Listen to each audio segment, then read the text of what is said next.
Good morning, everybody. This is Sweat, and it is early Monday morning as I record this, and I figured that if I needed to do anything, if I wanted to do anything for YouTube this week, it needed to be this morning. It needed to be basically now, because as many of you may know, there is a tropical storm in the Gulf of Mexico named Isaac, and it is bearing down on my location. For those of you who don't know, I live in South Louisiana. I live about 45 minutes west, 45 minutes east of Baton Rouge, and I live about an hour north of New Orleans. So if you made a nice little square with those two on the top left-hand corner and the bottom right-hand corner, I would be in the top right-hand corner of that little square, if that makes any sense at all. Anyway, so basically Hurricane Isaac, as we've been tracking it all the way across the Atlantic, and it made its way through Cuba and everything, every single update, it made it a little bit further west, to the point where I woke up this morning and classes, the university has gone ahead and shut itself down this afternoon. Classes are canceled throughout the week, and yeah, we have hurricane warnings in effect, because as they expect the storm to grow to a Category 1 and maybe a strong Category 1, not quite a Category 2, because the reports the past couple of days is it was going to be a Category 2 whenever it hit, whenever it actually made landfall. So luckily, it's not going to gain too much strength. I know a lot of people assume or hear hurricane and they automatically think the worst. They automatically think Hurricane Katrina, and that's kind of what I wanted to talk about a little bit today. But I don't anticipate this one.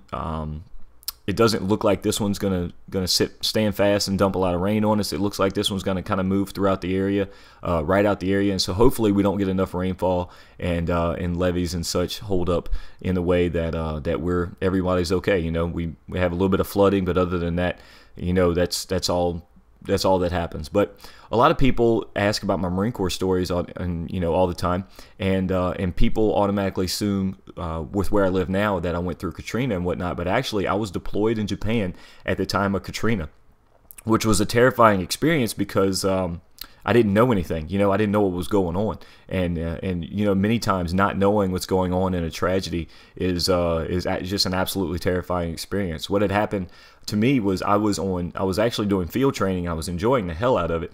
There's a camp. The name escapes me right now, near Tokyo, Japan, right at the base of Mount Fuji. We actually climbed Mount Fuji in our off time up there. We had a really fantastic time doing that, and yeah, there's a base up there, and every few people get selected to be these, get to be the enemy. They get to go back in base camp and sleep in their own beds and have chow hall and everything like that. But the rest of us, you know, we set up tents, we ate MREs, we went on patrols, you know, we dug our fighting holes, and we stood watch, and it was a great experience because the raiders or whatever, the little enemy squad, they always knew our location and everything, so they would test our perimeter with these little raids, and we had laser designators on our guns, and they would test our patrol. They would know our patrols, so they would ambush our patrols and everything. So every day was exciting.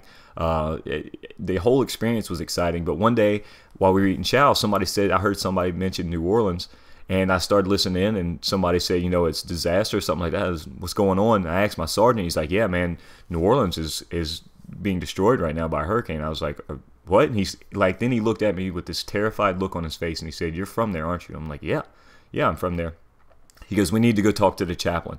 So I went and talked to the chaplain. He sat me down and he prepared me. He said, you know, son, there's a chance that, you know, there's an incredible loss of life, this, that, and the other. And basically, he told me there was a chance I'd lost everything.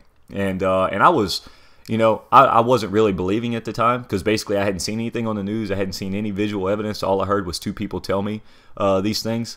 So the first thing they did, they brought me to a phone.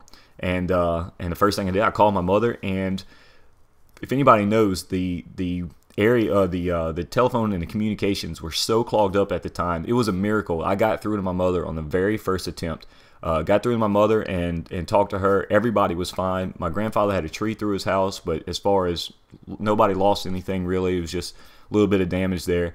And I did not talk to them again for 2 weeks. Every time I tried to call every day for 2 weeks, nothing went through, because they were living through just a disaster in itself. So that was my Hurricane Katrina experience, and some may argue that I had it good, but I'll tell you, not knowing for 2 weeks what was going on, and then the reports coming through about the murders and the looting and all that kind of stuff, that was some scary business. So hope you guys enjoyed that. There's some videos you may have missed. And also, I want to explain to you that, or want to maybe let you know that if you have Twitter, if you have Facebook, now would be a good time to follow me and become a fan. The links are in the description. I may be showing something unlisted to you guys on those social media sites a little bit later today. Hope you guys enjoyed. Thank you for watching. Hit that like button if you did, and I'll see you again soon.